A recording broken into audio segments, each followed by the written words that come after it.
My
name is Dr. Philip Martinson. I'm the trombone professor at Southwestern Oklahoma State University, and I'm here to talk to you today about the OkMEA Round 1 All State Etudes. And so to begin with, I just want to talk about some general things to think about for audition purposes. The three things that I like to have at the top of my list are sound. So are you producing a sound that is pure of tone, free of distracting qualities, across the range of the instruments? So that's the first thing you need to be thinking about. Great sound, always care about that sound. Number two would be intonation. Are you playing in tune? The best way to play in tune is, at least for me, is to try and silently sing along with everything I play. Silently sing along with everything you play. If you can do that, usually you play a little bit better in tune, but also you need to be aware of the tendency tones, certain partials on the instrument that just have certain tendencies, and taking them into account as you play. And the third one is rhythmic accuracy. So do you have a steady pulse? Can somebody click along with you? Because probably the people behind the screen are going to be doing just that. They're going to be checking to see if your pulse is good, and also just, are you playing the correct rhythms? Have you done the work? Have you put the big beats in and done the math, so to speak? So make sure that those things are at the top of your list in terms of preparing for this audition.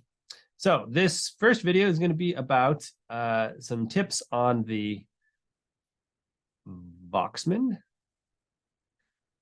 Etude. So you can pull up your Voxman. This is page 36, and should be in B minor. And this is an opportunity for this one. It's really kind of the more technical of the two. So with a technical etude, you want to show off your good technique. You know, are you moving cleanly between notes? Can you play it at a speed that, you know, shows some technical prowess and some ability? And so here's some tips that hopefully will help you along the way here.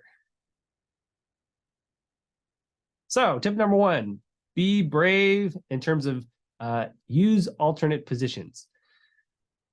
I know when I was in high school, I was afraid of using D's, high D's in fourth positions, and A sharps or B flats in fifth position, because I just hadn't done it very much. But for this etude in B minor, it works really well. So not only are we playing a natural B minor, but there are also some other forms of the scale.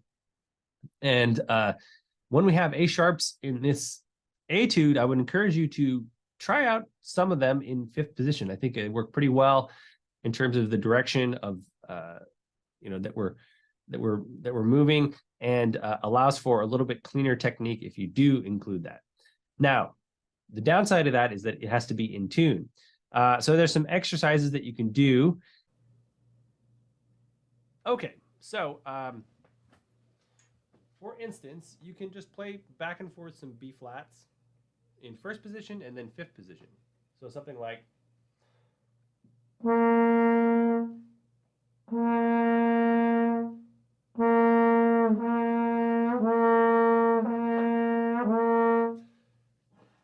you want them to be locked in, right in tune, finding exactly where that sits in fifth position. Now, in the little excerpt that's up there, you'll see that playing those A sharps in fifth position works pretty well.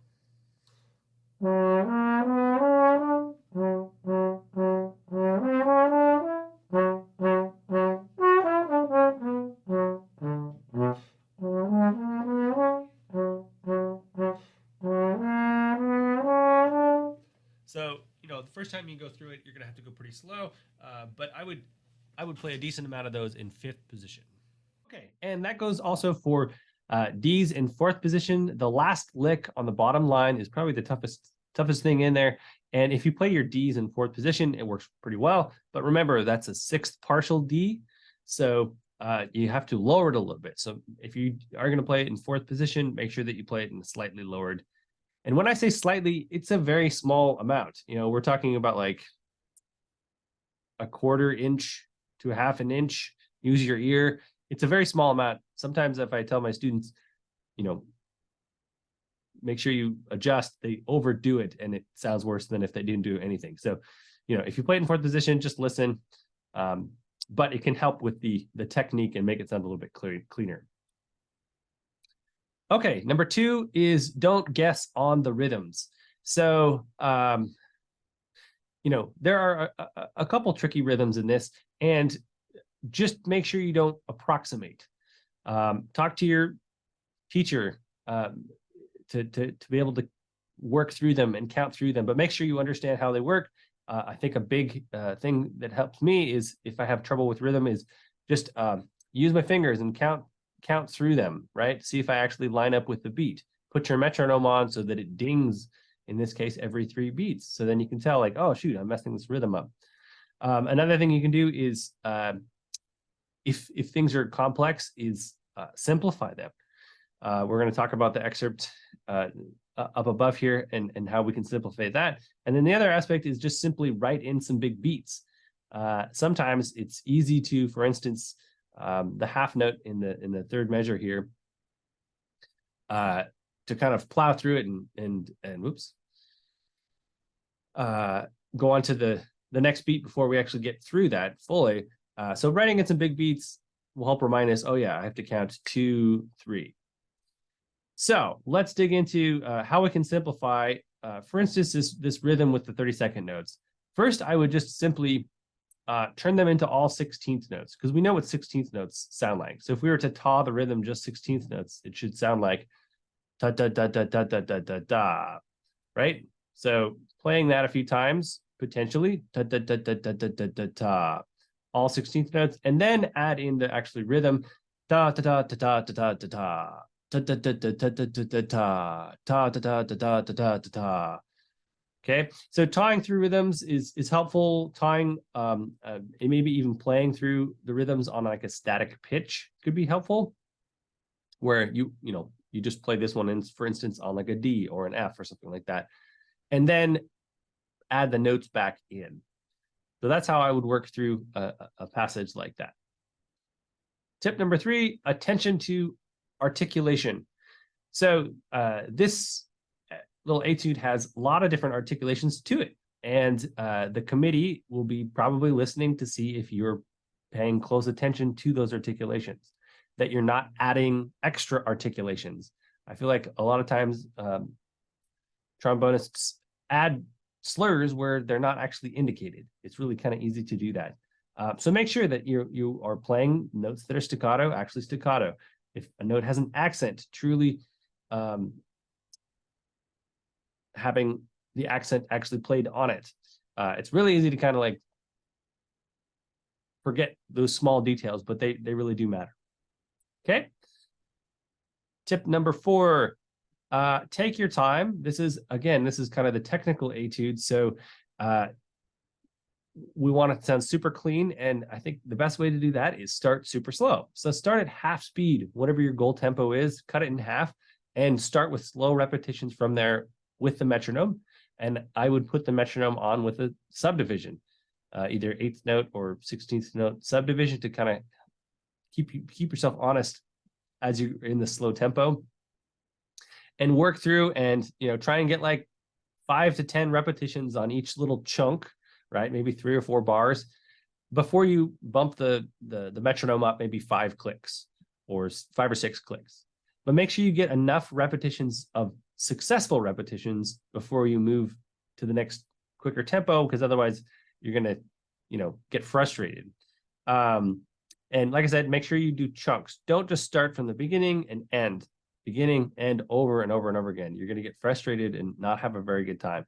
So, if you look in my music that I'm practicing, it will be little chunks, and I'll have a metronome mark next to each one to say, oh, well, I have this one up to, 65, and this one I have to 60, but I'm constantly erasing that number and bumping it up higher and faster until I finally get to my metronome.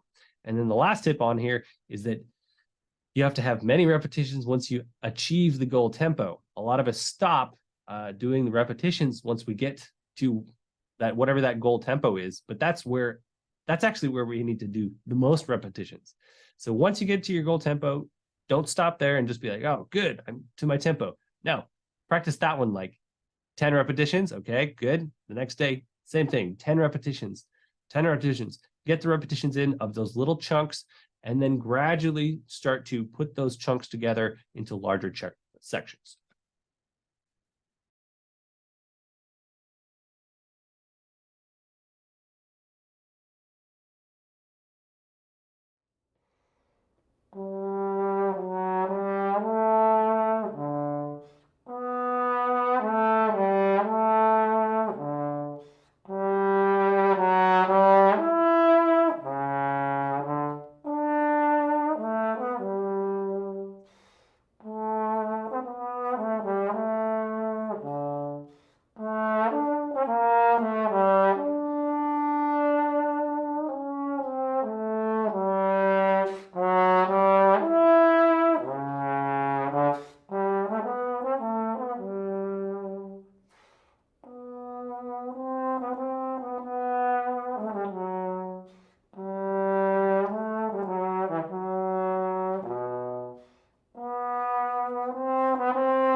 Okay, I'm back to talk about the other etude. This is more of a lyrical etude. This is the Bordoni / Rochut, number 3, which should be in G major.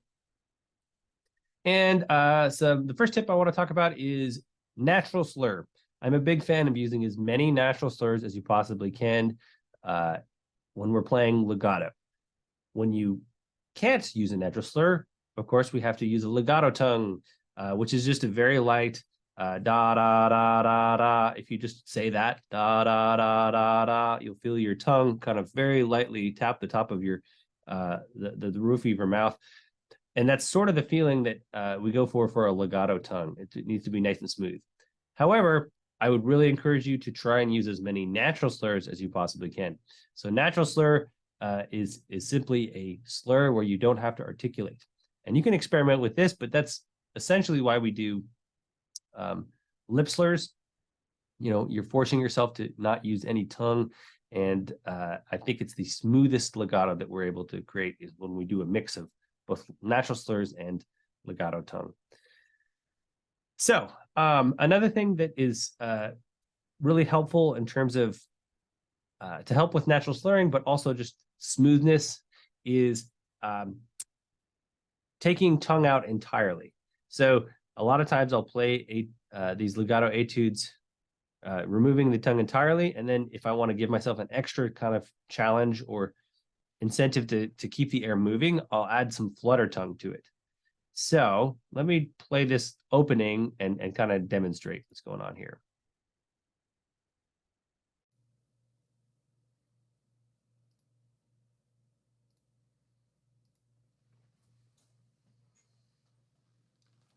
So I'll play it with no tongue at all and be nice and glissy. Okay,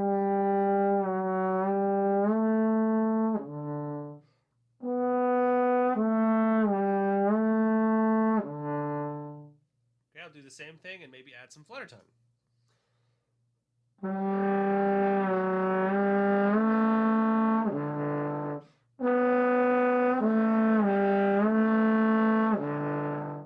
And then lastly, I'll try and go back to normal legato playing, just as little tongue as I need.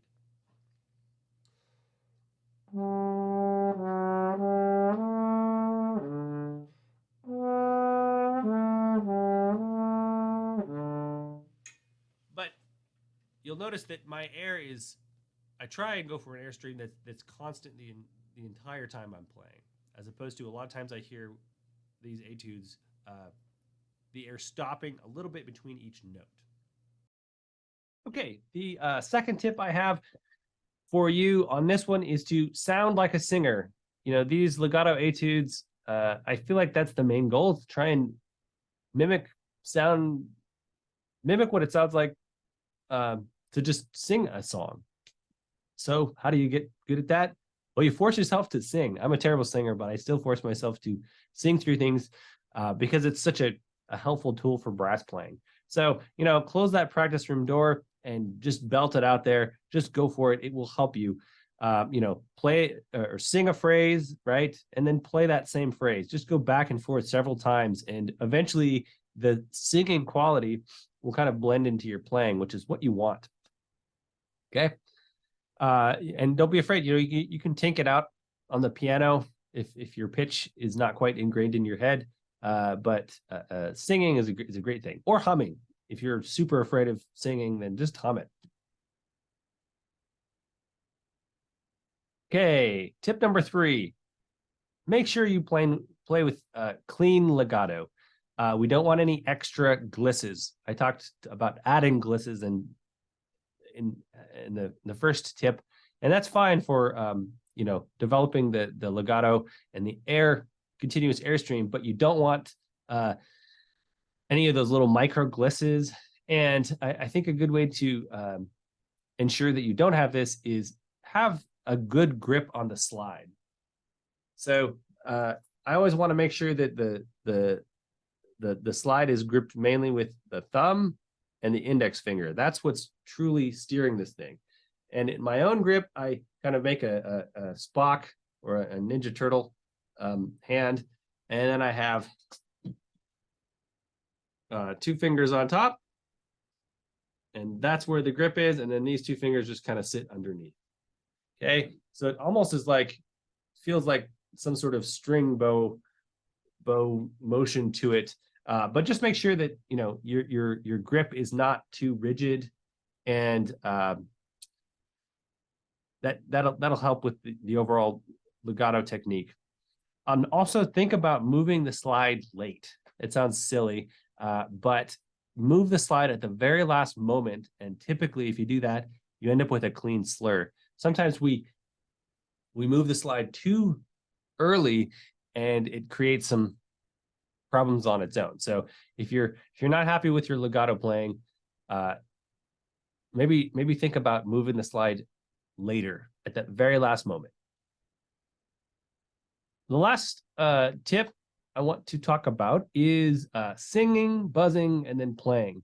So anytime I have a tough interval, a tough slur, which I've highlighted on this slide, the E to the C sharp, for instance, it's a pretty wide interval, and it's one that might at first, my first attempt, I might flip those notes and maybe hit the wrong partial, and that's okay.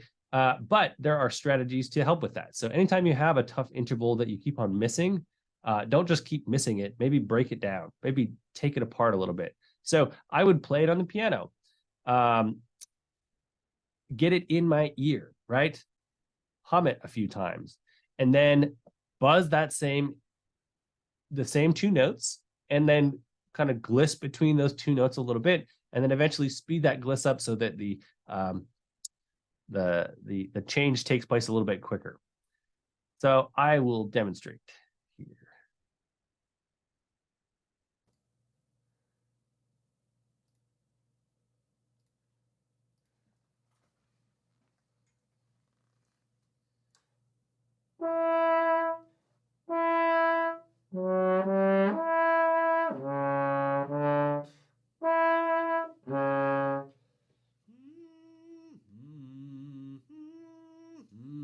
I'm just going to sing it or hum it a few times. Okay, I have it pretty well in my ear, and now I'm going to buzz the two pitches.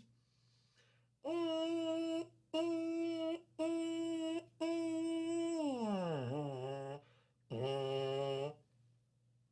sure we're on pitch.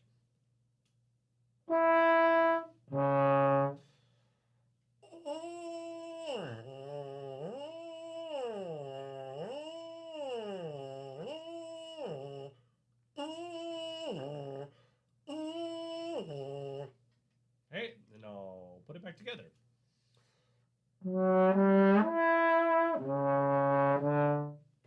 So sometimes it works and sometimes it doesn't. And if it doesn't work, I would encourage you to try that process several more times. But singing, buzzing, playing, it will help out your legato playing and those tough intervals.